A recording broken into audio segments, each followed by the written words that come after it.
Bismillah. Assalamualaikum warahmatullahi wabarakatuh.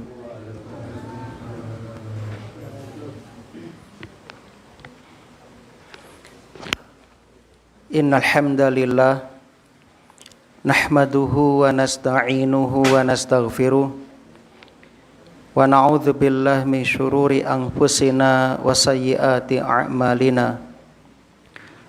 May yahdihillahu fala mudhillalah wa may yudlil fala hadiyalah. Asyhadu an la ilaha illallah wahdahu la syarikalah wa asyhadu anna Muhammadan abduhu wa rasuluh. Qala Allahu ta'ala fil Qur'an, a'udzu billahi minasy syaithanir rajim. Ya ayyuhalladzina amanu taqullaha haqqa tuqatih wa la tamutunna illa wa antum muslimun. Wa qala ta'ala, ya ayyuhalladzina amanu taqullaha wa qulu qawlan sadida yuslih lakum a'malakum wa yaghfir lakum dzunubakum wa may yuti'illaha wa rasulahu faqad faza fawzan 'azima. Amma ba'du. Para bapak lan ibu tuwin para sederek rahimani wa rahimakumullah. Alhamdulillah alladzi bi ni'matihi tatimmus sholihat. Segala puji bagi Allah yang dengan nikmatnya kebaikan-kebaikan hamba dapat terlaksana. Kita bersyukur kepada Allah di malam hari ini tanggal 24 Mei bertepatan dengan tanggal Hijriah 8 Dzulhijjah. Sebab kalender Islam itu diawali dengan masuknya waktu maghrib. Masuk waktu maghrib berarti tanggal 8. Selasa tanggal 9. Rabu tanggal 11. Nah, berarti dinten Selasa sampun mlebet Arafah. Rebu Riyadin, nggih, bodo, masyaallah. Tanggal 8 Dzulhijjah ini Allah masih memberikan kesempatan, memberikan hidayah, taufik dan amal kepada kita untuk dapat mengisinya dengan menjalankan berbagai amal ketaatan. Sebagaimana yang sudah kita sampaikan, amal soleh yang dilakukan pada 10 hari pertama bulan Dzulhijjah lebih dicintai, lebih suci, lebih utama di sisi Allah Subhanahu wa ta'ala. Dan kami ingatkan bahwasannya tanggal 9 Dzulhijjah bertepatan dengan wukufnya jamaah haji di tanah suci kula lan panjenengan ingkang wonten tanah air dipun sunahake ngelampahi siam inggih menika siam Arafah, poso Arafah. Pahalanya menghapus dosa 2 tahun. Menghapus dosa 2 tahun. Salawat dan salam mudah-mudahan senantiasa tercurah limpahkan kepada Nabi kita Muhammad sallallahu alaihi wasallam, kepada keluarga dan juga para sahabatnya radhiyallahu anhum ajmain. Allahumma shalli wa sallim wa barik ala nabiyyina Muhammad wa ala alihi wa ashabihi wa man tabi'ahum bi ihsanin ila yaumiddin. Pripun kabar bapak lan ibu, sehat sedaya nggih? Alhamdulillah. Ingkang dipun paringi uzur supaya diberi kemudahan-kemudahan untuk tetap istiqomah dalam menjalankan ketaatan. Sebelum kita melanjutkan membacakan kitab Shahih At-Targhib At-Tarhib, kita akan ingatkan tentang keutamaan hari Arafah, yaitu dinten Selasa insyaallah. Jamaah yang berbahagia, hari Arafah adalah hari yang amat mulia bagi umat Islam. Di hari tersebut doa-doa hamba diijabah, dikabulkan. Ya. Dan di hari tersebut adalah hari diampuninya dosa dan pembebasan diri dari siksa neraka. Ibnu Rajab Al-Hambali wonten ing kitab Lataiful Ma'arif. Lataiful Ma'arif beliau menyebutkan beberapa keutamaan hari Arafah. Yang pertama, hari Arafah adalah hari disempurnakannya agama dan nikmat. Ini yang pertama, hari Arafah adalah hari disempurnakannya agama dan nikmat. Wonten ing hadis Sahih Bukhari lan Muslim, sahabat Umar bin Khattab radhiyallahu anhu ya pernah ditemui oleh seorang Yahudi. Ayatun fi kitabikum taqra'unaha law alaina ma'syaral yahud nazalat latakhadna dzalikal yawma 'idan. Kata orang Yahudi tersebut, ada satu ayat di dalam kitab kalian, kitab umat Islam, yang apabila ya kalian membacanya dan seandainya ayat tersebut turun kepada kami orang-orang Yahudi, tentu kami akan menjadikan waktu turunnya ayat itu sebagai hari raya, Id, hari raya. Qal, Umar bin Khattab bertanya, ayu ayatin, ayat apa itu? Qala, kemudian orang Yahudi tersebut membacakan surat Al-Maidah, ya, ayat yang kedua. Al-yawma akmaltu lakum dinakum wa atmamtu alaikum ni'mati wa raditu lakumul Islam madina. Hari ini, yakni hari Arafah, aku telah sempurnakan untukmu agamamu dan aku telah sempurnakan nikmatku atasmu dan aku ridha Islam sebagai agamamu. Qala Umar, qad arafna dzalikal yauma wal makan alladzi nazalat fihi 'alan nabiyyi sallallahu alaihi wasallam. Aku tahu, kami tahu hari dan tempat di mana ayat tersebut diturunkan kepada Rasulullah sallallahu alaihi wasallam. Wa huwa qaimun, waktu itu Nabi sedang berdiri bi Arafah, di hari Arafah, yauma Jumu'ah, di hari Jumat.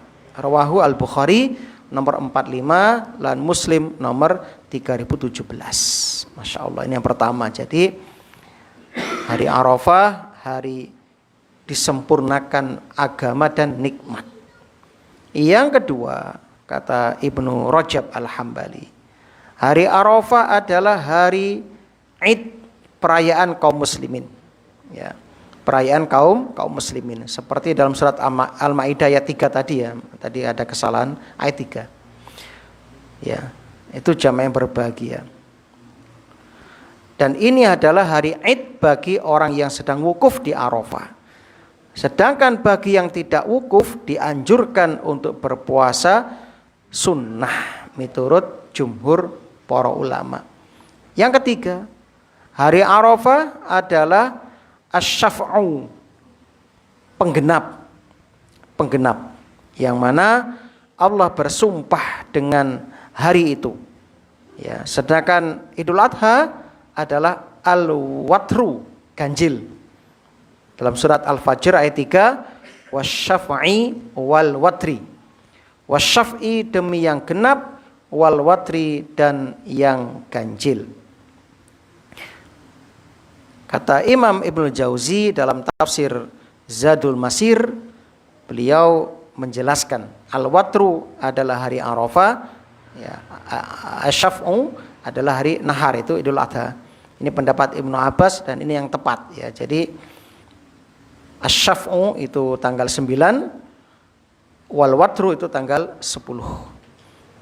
Semoga kita bertemu dengan hari itu. Sebab kita nggak boleh panjang angan-angan ya. Yang keempat, hari Arafah adalah hari yang paling utama. Ya, karena di hari itu ya turun Allah ke langit dunia ya, mengabulkan doa-doa hamba dan dibanggakannya jamaah haji di hadapan para malaikatnya. Jadi eman-eman kalau tidak bersungguh-sungguh memanfaatkan hari itu. Yang kelima,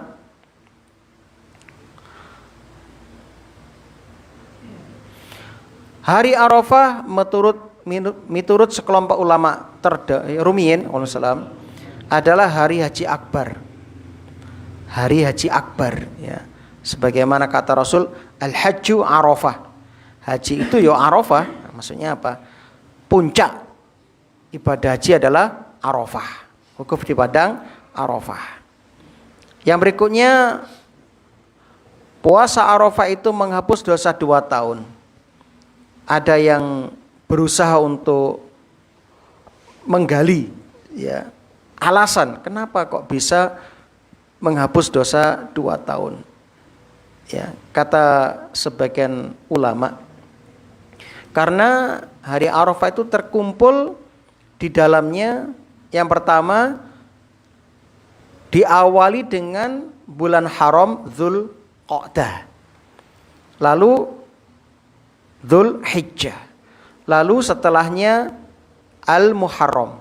Jadi terkumpul 3 bulan haram dan dia ada di tengah-tengah, sehingga ibadah ini sangat istimewa. Makanya pahalanya menghapus dosa 2 tahun. Wallahu alam, itu kata sebagian ulama. Terus para ulama. Yang berikutnya, hari Arafah, hari pengampunan dosa dan pembebasan dari siksa neraka. Dalam hadis Muslim nomor 1348, "Ma min yaumin aksar min ayyu'tiqallahu fihi 'abdan minan nar min yaumi Arafah." Di antara hari yang Allah banyak membebaskan seseorang dari neraka adalah hari Arafah. Ya. Wa innahu layadnu, Allah akan mendekati mereka. Summa yubahi bihimul malaika. Nuli Gusti Allah banggaake ya, membanggakan ya, para jamaah haji di hadapan para malaikat. Wa yaqulu ma arada haula. Lalu Allah bertanya, apa yang mereka inginkan? Nah, padahal Allah Maha tahu. Nah, kemudian ya, Allah menyebutkan, malaikat menyebutkan mereka ingin ampunanmu, mereka ingin ini dan itu, masya Allah. Jadi kita yang ada di tanah air juga dianjurkan di hari Arafah itu perbanyak berdoa, ya. Doa yang bisa kita perbanyak diantaranya doa sabu jagat. Rabbana atina fid dunya hasanah wa fil akhirati hasanah wa qina adzabannar. Yang kedua bisa doa permohonan ampun. Rabbana dzalamna anfusana wa illam taghfir lana wa tarhamna lanakunanna minal khasirin, diperbanyak. Yang ketiga bisa doa meminta keturunan yang soleh dan soleha serta istri yang soleha. Rabbana hab lana min azwajina wa dzurriyyatina qurrata a'yun waj'alna lil muttaqina imama. Yang keempat bisa memperbanyak doa memohon rezeki yang halal. Allahumma inni as'aluka ilman nafi'an wa rizqan thayyiban wa amalan mutaqabbalan, dan juga doa supaya tetap istiqomah. Allahumma ya musarrifal qulub sharif qalbi ala ta'atik, dan doa-doa yang lain. Itu yang paling diutamakan, doa sabu jagat. Kemudian subuh hari tanggal 9 sudah berlaku takbir muqayyad, takbir yang dibaca selesai sholat 5 waktu ngantos sholat asar tanggal 13 hari tasyrik.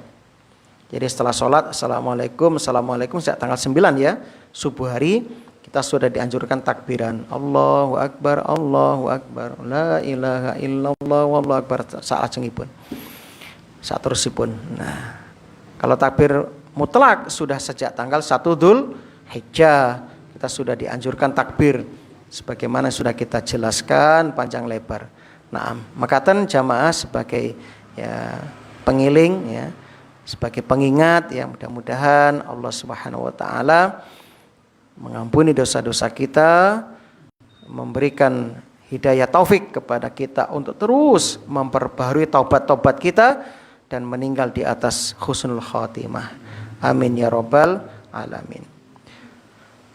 Hadis berikutnya yang akan kita bacakan adalah hadis tentang peringatan keras bagi orang-orang yang ya mengkonsumsi bawang mentah maksudipun, atau bawang putih, bawang merah, bawang bombay yang baunya nggak sedap ya. Kalau di negara kita selain bawang ada peti, jengkol ya, itu dilarang mendekati masjid-masjid untuk sholat berjamaah.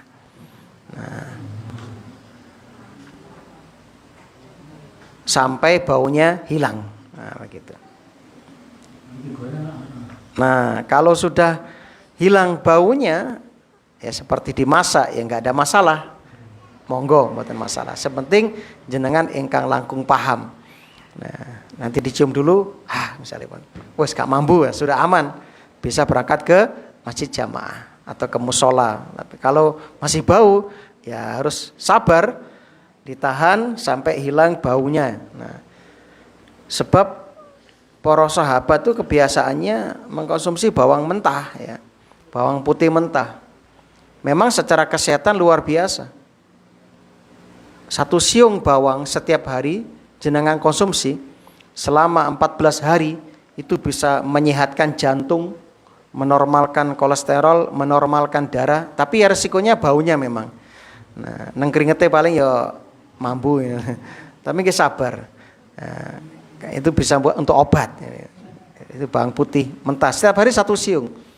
Ini 20 hari itu membersihkan racun-racun. Pokoknya manfaatnya besar. Jadi Allah sudah menurunkan obat ya, Masya Allah. Cuma niku resiko nih. Dulu saya punya guru dari Timur Tengah, dikasih rumah khusus ya. Itu pas kita masuk ke rumahnya itu kalau kasih sini bawang bombay mentah ya kan. Karena kesukaannya seperti itu. Diganyang ya, Masya Allah. Nah, makanya sehat-sehat ya, jarang kena darah tinggi, stroke jarang. Padahal panganannya wedhus ya. Nah, sebelum itu kemarin ada hadis yang belum kita bacakan, yaitu Rasulullah Shallallahu Alaihi Wasallam dawuh situ majalis, ada 6 majelis. Al mukmin dominun alallahi taala, yang seorang mukmin dijamin oleh Allah Subhanahu wa taala. Maka nafi syai'in minha, ya, selama dia berada di salah satu dari 6 majelis itu, majelis tempat duduk ya. Yang pertama fi masjid jamaah, ya, di masjid sholat berjamaah, maka selama di masjid dijamin. Yang kedua wa inda marid, di sisi orang sakit. Jadi ketika bapak utawi ibu lan sederek ngendangi tiang sakit ya, tiang gerah, selama Anda duduk di sebelahnya sambil menghibur ya, memotivasi, itu dijamin oleh Allah Subhanahu wa taala. Diampuni dosanya, diberi pahala, insyaallah. Au fi janazatin. Yang ketiga majelis jenazah, yakni takziah sampai jenazah dimakamkan, itu dijamin oleh Allah. Au fi baitihi, atau ya di rumahnya. Ya. Maksudnya apa? Di rumahnya dalam rangka menghindari maksiat. Misalipun teng wuluan lapangan ono tontonan, orkesan misalipun atau nopo lah pokoknya. Yang di situ campur baur laki-laki perempuan dan ada maksiatnya. Artisnya ya seperti itulah sekarang ya. Gawe kelambi TK misalnya mana. Akhirnya kan nanti ku. Nah, Bapak bismillah aku tak neng omah gak metu. Ben gak ndelok maksiat misalipun. Nah, ini bagian dari yang dijamin oleh Allah Subhanahu wa taala. Jadi duduk di rumah bukan bermaksiat, tapi lah di rumah juga buka tontonan yang gak beres ya sak padha wae. Gak dijamin. Nah, Tapi yang dimaksud di sini adalah dia di rumah tidak keluar karena menjaga diri supaya tidak jatuh kepada maksiat itu maksudipun ya, itu maksudnya. Nah, begitu. Kemudian yang berikutnya au inda imamin muksid yu'azziruhu wa yuwaqiruhu, atau di sisi seorang pemimpin yang adil ya, membantunya dan memuliakannya. Yang keenam, au fi masyhadi jihad, atau di medan jihad. Rawahu at-Tabrani. Insyaallah ini jaminan dari Allah Subhanahu wa taala. Ya, termasuk kata Muadz bin Jabal, termasuk duduk di rumah di sini adalah menghindari diri jangan sampai menyakiti orang. Karena kita hidup itu kalau nggak bisa memberi manfaat kepada orang, jangan menyakiti orang. Ya, jadi kalau kita daripada keluar nanti menyakiti orang, mendingan di rumah. Tapi dengan catatan di rumah juga tetap melakukan aktivitas kebaikan, tidak membuka channel-channel yang dilarang. Itu jamaah yang berbahagia. Kemudian hadis berikutnya saking Abu Hurairah, innalil masajid autad, sesungguhnya masjid-masjid memiliki pasak-pasak, yakni maksudipun pengunjung setia. Al malaikatu julasauhum, teman-teman duduk mereka adalah para malaikat. In ghabu yaftaqidunahum, jika mereka gaib tidak hadir, maka para malaikat akan sangat kehilangan mereka. Jadi sing biasa nang masjid sholat jamaah kok gak ngetok, malaikat tuh goleki, Pak. Iki nang ndi gak ketok ya. Karena sudah biasa bertemu dan ditemani malaikat. Wa in maridu aduhum, jika mereka sakit para malaikat menjenguk mereka.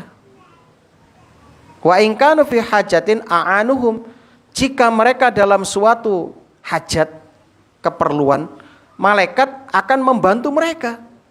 Masya Allah, ini jaminan, Pak, untuk orang yang punya aktivitas rutin menghadiri sholat berjamaah. Masya Allah.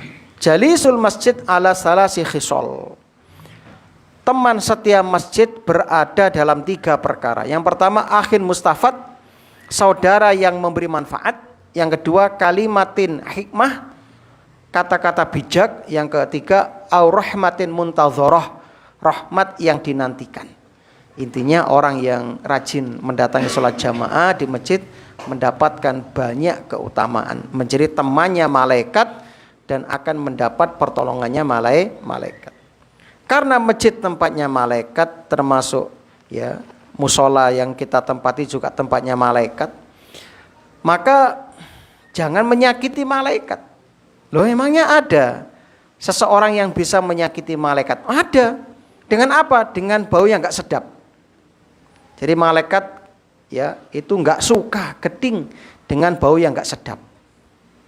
Ya, sebaliknya jin jahat itu senang dengan bau yang nggak enak. Ya, makanya tempat mereka tempat yang kotor-kotor, di toilet di kamar mandi, tempat sampah, tempat-tempat yang jorok itu para jin jahat. Ya, tapi kalau jin yang bagus itu di masjid. Ya. Nah begitu. Dan nggak usah takut ya. Sekarang sudah zamannya nggak sama dengan zaman dahulu.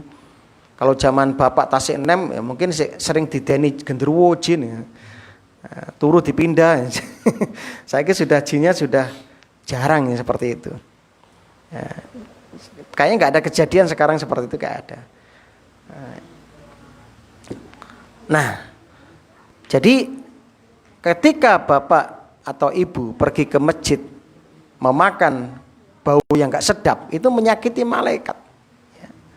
Maka Nabi bersabda dalam hadis Bukhari Muslim, man akala min hadis syajarah, yakni asum, barang siapa yang makan bawang putih, fala yaqrabanna masjidana, maka janganlah dia mendekati masjid kami. Menggunakan lam sama nun taukid, fala yaqrabanna, jangan sekali-kali mendekati masjid kami. Ini menunjukkan ancaman keras, Makanya masjid harus diharumkan. Musola yang sudah diwakafkan juga harus diharumkan. Kemudian dalam hadis berikutnya, Iyakum wa hatainil baqlataini almuntinataini antakuluhuma.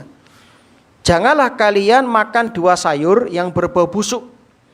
Wa tadkhulu masajidana, lalu masuk ke masjid-masjid kami. Fa in kuntum la budda akilihima, kalau kalian harus memakannya, faktuluhuma bin nari qajlan, maka hilangkan bau keduanya dengan memasaknya pada api. Itu tadi Mbah. Jadi kalau ingin baunya berkurang atau hilang, dimasak dulu. Jangan dimakan mentah. Jadi yang dilarang tadi apa? Makan bawang putih mentah, bawang merah mentah, bawang bombay mentah, terus pergi ke masjid, itu yang dilarang. Tapi kalau nggak sedang ke masjid nggak apa-apa. Misalnya mau tidur, jenengan konsumsi bawang putih diganyang nggak apa-apa, atau bawang bombay diganyang nggak masalah. Nah seperti itu. Nah itu jamaah yang berbahagia. Tentu harus izin pasangannya, sebab kalau nanti pasangannya terganggu juga nggak bagus. Itu bisa mengurangi keharmonisan, juga menyakiti istri kita. Sedangkan Nabi itu ya sangat membenci seorang suami yang tidak memperhatikan kebersihan mulutnya. Maka Nabi kasih contoh. Nabi itu kalau masuk rumah itu siwakan dulu. Kalau sudah bersih harum baru masuk rumah. Itu Nabi. Mohon maaf kalau suami sekarang kan enggak. Mari ngerokok, macam-macam melepuh, nggak dibersihkan dulu. Nah, ini kasihan istrinya nanti. Iso mukok munek seperti itu. Nah, itu jamaah yang berbahagia. Jadi ini penting. Jadi seorang suami dan istri juga harus menjaga kebersihan masing-masing. Jadi ini ya, jadi jangan sampai menyakiti. Ya. Kemudian dalam hadis berikutnya, annahu ghaza ma'a Rasulillah sallallahu alaihi wasallam Khaybar. Ya, Abu Sa'labah pernah bersama Nabi ikut perang Khaybar, perang melawan Yahudi. Wa wajadu fi jinaniha basolan wa suman wa qurasan. Lalu ya mereka para sahabat menemukan di kebun-kebun ya orang Yahudi ada bawang merah, bawang putih, bawang bombay ya. Fa'akalu minhu wa hum ji'. Lalu mereka memakannya karena lapar, ya, karena keluwen, ya, kemudian akhirnya makan ya, bawang tadi dalam keadaan mentah. Falamma rohan nas ilal masjid, ketika orang-orang hendak pergi ke masjid, idza rihul masjid basolun wa saumun. Tiba-tiba masjid bau bawang merah dan bawang putih. Faqala Nabi, man akala min hadhihi syajarah al-khabisa fala yaqraban. Nah, maka Nabi melarang untuk mendekat. Ya, kenapa? Itu bisa menyakiti orang yang berjamaah dan menyakiti ya para malaikat. Sebab ketika Bapak dan Ibu membaca Al-Fatihah, membaca surat, malaikat itu mendekat ke mulut kita dan memasukkan bacaan itu ke dalam mulutnya malaikat, kan begitu. Makanya kalau bangun malam mau tahajud, sikatan dulu yang bersih. Ya, bisa siwak, bisa sikat. Ya, itu sunnahnya. Jadi tidak langsung sholat. Ya, nah. Maka berikutnya kita lanjutkan. Anjuran sholat 5 waktu, menjaganya dan mengimani kewajibannya. Ini sudah sering disampaikan. Yang jelas ini bagian dari rukun Islam, sholat itu. Ya. Tidak kita bacakan karena Bapak Ibu sudah paham ya hadis-hadisnya. Jadi kita lewati dulu. Nah ini yang kita bacakan ini. As-shalawatul khamsu wal jumu'atu ila jum'ah kafaratul lima bainahun. Salat 5 waktu, Jumat ke Jumat ya, penebus dosa. Yang airnya jernih, bersih. Lalu kita mandi 1 hari 5 kali. Apa kira-kira masih tersisa bolot atau daki padanya? Tentu jawabannya tidak, pasti bersih. Nah, seperti itu.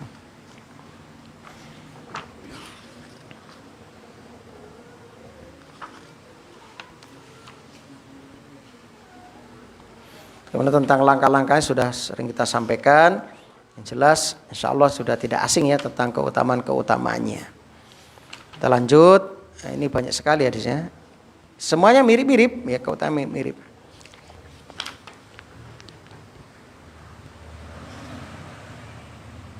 Sekarang kita bahas tentang anjuran sholat secara mutlak dan keutamaan rukuk, sujud dan khusyuk. Ya, kita bahas yang pertama hadis Muslim.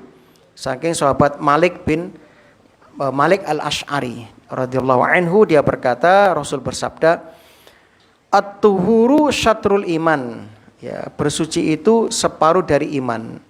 Walhamdulillah tamlaul mizan, alhamdulillah memenuhi timbangan. Wa subhanallah walhamdulillah tamlaani, sedangkan ucapan subhanallah walhamdulillah ini juga keduanya memenuhi langit dan bumi. Insyaallah ya, ringan ya, subhanallah walhamdulillah itu memenuhi langit dan bumi. Wassalatu nur, salat adalah cahaya. Wassodaqah burhan, sodaqah adalah ya bukti, ya bukti. Wasobru dia, sabar adalah ya dia pelita, ya itu sabar.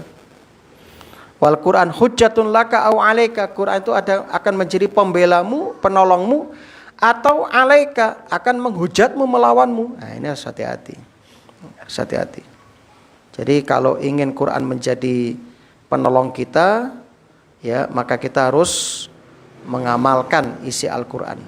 Isi Al-Quran, kita amalkan isi-isinya. Tapi kalau tidak, nah ini bahaya, ini bahaya. Hadis ini sahih ya, riwayat Imam Muslim. Ya.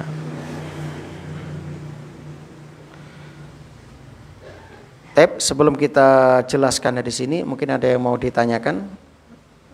Kalau bisa kita jawab, kalau nggak bisa, insya Allah kita carikan jawabannya.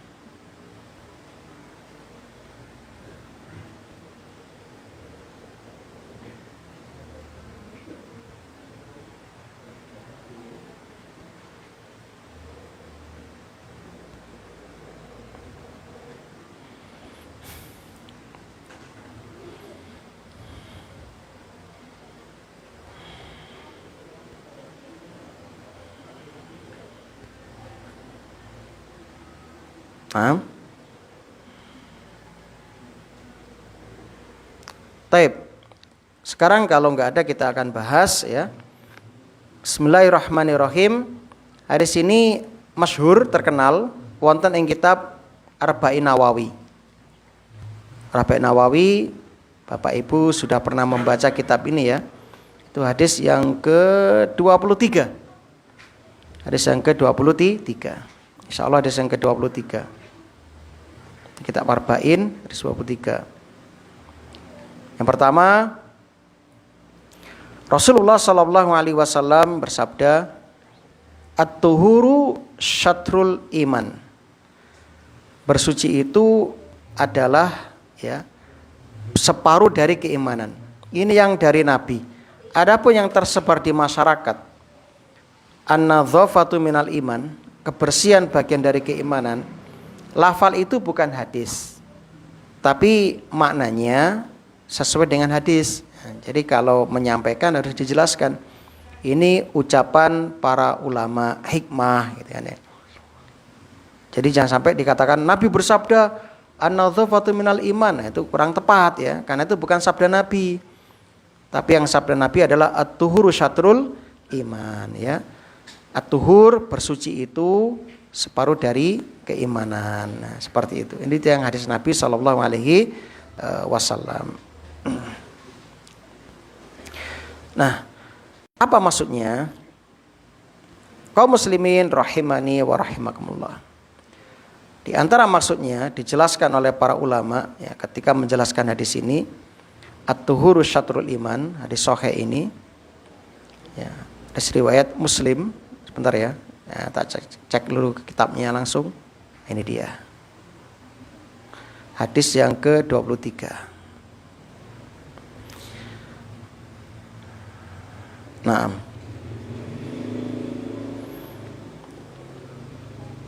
di sini Allah Subhanahu wa taala memotivasi kelolaan panjenengan untuk memperbanyak amal-amal soleh. Di antara bentuk amal soleh adalah yaitu bersuci.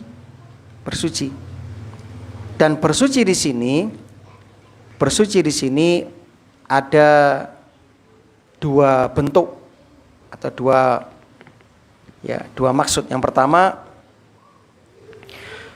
bersuci di sini adalah bersuci secara maknawi, yaitu menjauhi segala bentuk kemaksiatan dan kesyirikan. Ya, menjauhi segala bentuk kemaksiatan dan kesyirikan. Jadi kalau bapak dan ibu kepingin imanipun sempurna, maka dia harus melakukan dua hal. Yang pertama at-takhliyah, yang kedua at-tahliyah. At-takhliyah artinya membersihkan diri. Kita kosongkan diri kita dari segala bentuk kemaksiatan. Baru setelah itu at-tahliyah, kita menghiasi diri kita dengan amal-amal soleh. Jadi kalau kita ingin sempurna imannya, pertama kita kosongkan diri dari segala bentuk dosa. Dengan taubat ya, kita bersihkan. Kemudian baru kita hiasi dengan amal ketaatan. Itu kalau ingin sempurna. Nah, jadi kita wajib membersihkan diri dari segala bentuk kesyirikan, baik syirik besar maupun syirik kecil. Ya, itu jamaah yang berbahagia. Jadi mulai sekarang kita supaya betul-betul menggantungkan hati hanya kepada Allah, bukan kepada jimat, bukan kepada jin, kepada makhluk selain Allah, tidak. Harus kepada Allah totalitas. Ya. Qul huwallahu ahad. Ya, kan begitu. Kemudian yang kedua, maksud dari at-tuhur, bersuci di sini adalah bersuci secara indrawi, secara lahiriah. Seperti berwudu, mandi jinabah, mandi junub, tayamum kalau nggak ada air, ya, seperti itu. Ya, sehingga makna iman kalau berdasarkan penafsiran yang kedua, iman itu berarti sholat. Ya. Iman adalah sholat. Ya, itu jamaah yang berbahagia. Maka dikatakan at-tuhuru syatrul iman, bersuci setengah dari iman. Maksudnya apa? Berwudu setengah dari sholat. Bahkan yang menentukan diterima tidaknya sholat, sah tidaknya sholat. Karena Allah menamakan sholat dengan iman. Contoh Al-Baqarah 143. Ketika turun perintah sholat menghadap kiblat, sahabat bertanya-tanya, ya Rasulullah, terus sholatnya tiang-tiang ingkang sampun sedo kalau winginane pripun? Kalau sholat kita sekarang pindah ke arah kiblat Ka'bah, lah sholat teman-teman kita sudah meninggal, bagaimana? Diterima enggak? Ya, apa kata Allah dalam surat Al-Baqarah? Wa ma kana Allah liyudhi'a imanakum. Allah tidak akan menyia-nyiakan iman kalian. Maksudnya apa? Sholat kalian. Artinya sholat sahabat yang meninggal sebelum perintah perpindahan arah kiblat itu diterima oleh Allah Subhanahu wa ta'ala. Maka berdasarkan ini, ya, makna at-tuhur syatrul iman punya dua penafsiran. Yang pertama, bersuci dari segala bentuk dosa, kesyirikan dan kemaksiatan. Yang kedua, bersuci bagian dari keabsahan sholat. Nah itu jamaah yang berbahagia. Maka dikatakan at-tuhur syatrul iman. Ya, sekali lagi itu penafsiran para ulama. Yang kedua, alhamdulillah tamlaul mizan. Alhamdulillah artosipun segala puji bagi Allah. Ini bagian dari amal soleh jamaah. Ya. Karena ucapan ini ya memenuhi timbangan dan subhanallah walhamdulillah memenuhi langit dan bumi. Nah, sekarang ketika kita mengucapkan alhamdulillah, kita telah memuji Allah dari dua sisi. Yang pertama, kita memuji Allah karena kemuliaan sifat-sifat Allah yang ali, yang maha tinggi. Yang kedua, kita memuji Allah karena berbagai macam kenikmatan yang Allah berikan kepada kita. Jadi ketika Bapak membaca alhamdulillah, alhamdulillah, berarti bapak dan ibu telah mewujudkan dua bentuk pujian. Yang pertama, memuji Allah karena sifat-sifat Allah yang sempurna dan maha tinggi. Yang kedua, memuji Allah karena nikmat-nikmat yang diberikan kepada kita. Termasuk memuji Allah nanti ketika selesai ibadah kurban. Jadi ketika kurban sudah disembelih, darah sudah mengalir, sejak itulah Bapak Ibu harus banyak bersyukur kepada Allah, memuji Allah. Makanya ketika menyembelih takbir yang keras, Allahu Akbar, Bismillah, Allahu Akbar, hadza min siapa sebutkan. Ya. Jadi inti kurbannya di situ, mengingat kebesaran Allah, nikmat Allah, kita ditakdirkan mampu berkorban. Itu harus kita ingat. Ya. Ya. Lalu kita bayangkan dengan apa yang dialami Nabi Ibrahim alaihissalam. Setelah 86 tahun menunggu kelahiran anak, pas lahir ketika anak usia 13 tahun, ternyata disuruh disembelih. Nah, kita bayangkan seperti itu. Bayangkan, Allah minta kepada kita kambing atau sapi. Itu pun sapi bisa patungan 7 orang. Itu pun setahun sekali. Masa kita nggak sanggup kan begitu. Jadi itu nikmat yang besar ketika kita bisa berkorban, mengalirkan darah. Itu jamaah secara ringkas ya. Kemudian berikutnya, apabila kita memuji Allah setiap mendapatkan kebaikan kenikmatan, Masya Allah, itu kembali kepada kita. Balik marang kulolan panjenengan, pahalanya, keutamaannya. Misalipun wonten ing hadis Muslim nomor 2734.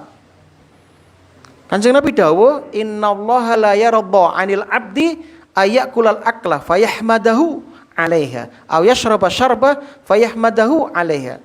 Sungguh Allah ridha terhadap seorang hamba ketika dia makan, dia memuji Allah, alhamdulillah.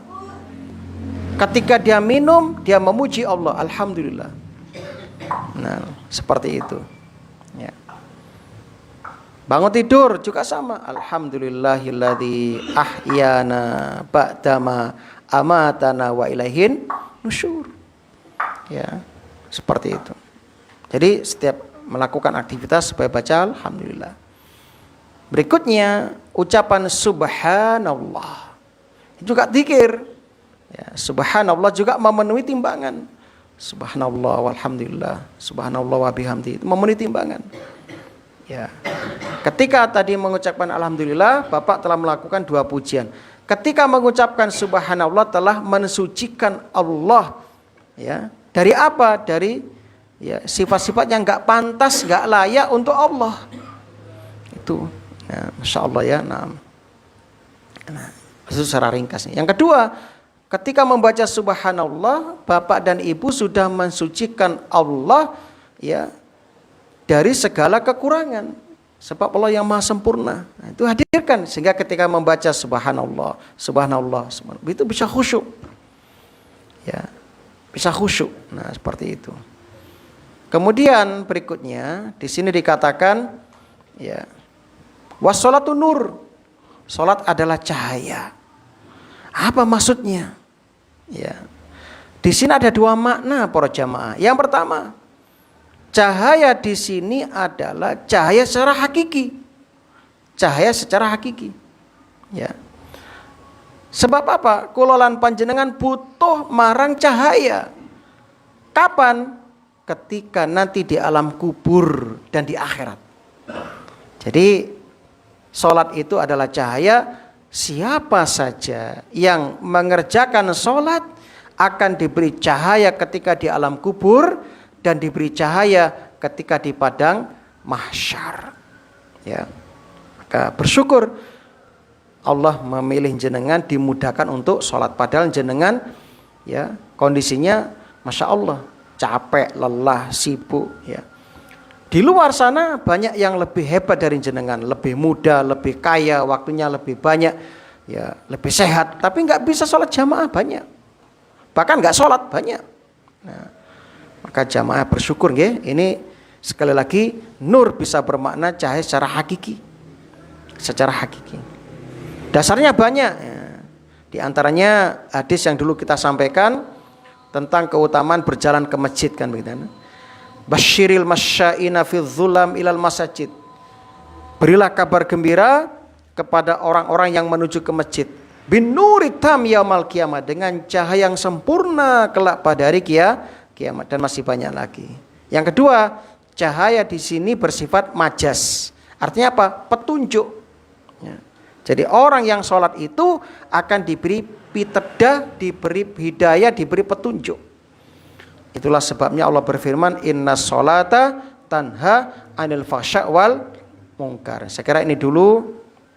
Insyaallah kita lanjutkan akan datang penjelasan berikutnya tentang was-shadaqah burhan.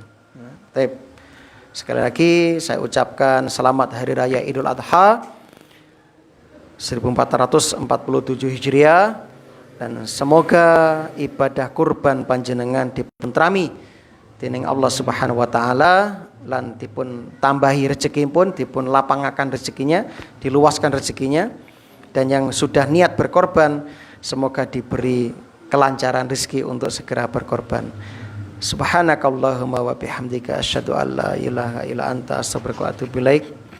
Assalamualaikum warahmatullahi wabarakatuh.